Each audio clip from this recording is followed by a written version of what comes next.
You know, the motto of Prager University is you give us 5 minutes and we'll give you a semester. Well, I took many semesters on the question of the Middle East conflict. I was at the Middle East Institute, in fact, at Columbia University. That's where I did my graduate work.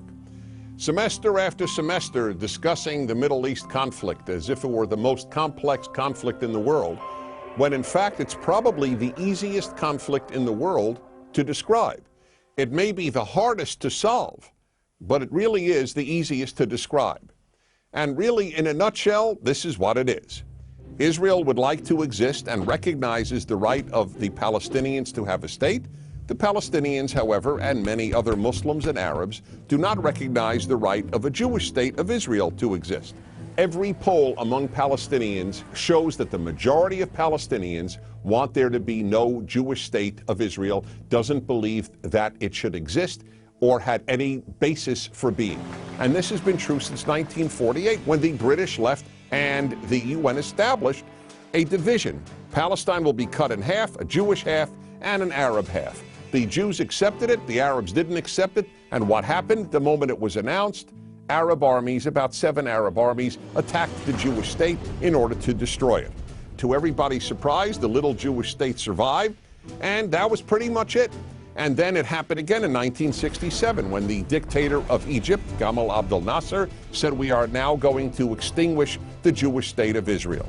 And Jordan joined him and Syria joined him, but Israel attacked first, and so Israel survived. And that is how Israel, and only that way, came to occupy what was called the West Bank of Jordan, where many Palestinians lived, because many Palestinians lived in that part of Jordan. So the war was over in '67, and what did the Arabs do? The Arab states all went to Khartoum, Sudan, and announced no recognition, no peace, and no negotiations. The 3 famous no's. What was Israel supposed to do? Then Israel made an agreement to give the entire Sinai Peninsula, an area of land bigger than Israel, with oil, back to Egypt, because they said they would make peace with Israel. Israel gives territory back for peace, and it will always do that. But is there really a desire for peace on the part of Israel's enemies, which broadcast after broadcast on TV and radio in the Palestinian areas is about how Jews should be killed and how Allah wants Jews to be killed? That's the typical broadcast on Palestinian television. And so it's not hard to explain the Middle East dispute. One side wants the other dead. You know what the motto of Hamas is? The motto of Hamas is, we love death as much as the Jews love life. Now you tell me, how is Israel supposed to make peace when people believe what Hamas believes? Now here is one of the most important things nobody talks about. Everybody talks about a Palestinian state. Why didn't anybody talk about a Palestinian state while the Palestinians lived under Jordanian rule? Because the truth is, people started talking about a Palestinian state once the Palestinians were under Israeli rule, because it was always a way to destroy the Jewish state of Israel. And I say Jewish state because that's what it is.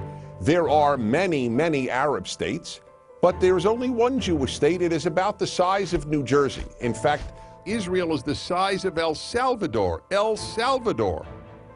And yet, if a Martian came to the earth and they visited the United Nations, or they read the world's newspapers or watched world television, they would believe that the biggest problem on earth is a state the size of New Jersey and El Salvador, this state of Israel. This preoccupation with a little democratic, humane state is absolutely irrational. And here's another question to be asked. If Israel tomorrow put down its arms and said, we will fight no more, what would happen? If the Arab countries around Israel said, we will fight no more, we put down our arms, what would happen? In the first case, there would be an immediate destruction of the state of Israel, with mass murder of the Jews of Israel. In the second scenario I presented, where the Arabs put down their arms and said, we just want peace, there would be peace the next Wednesday.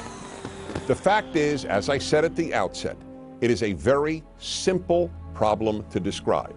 One side wants the other dead. And if they didn't, there would be peace.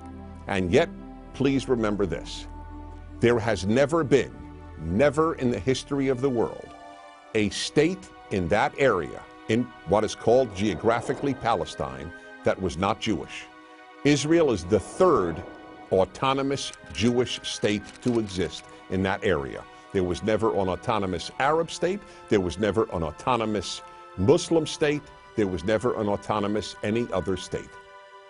That's the issue. Why can't a little state the size of El Salvador that calls itself Israel be allowed to exist? That, in a nutshell, is the Middle East problem. I'm Dennis Prager.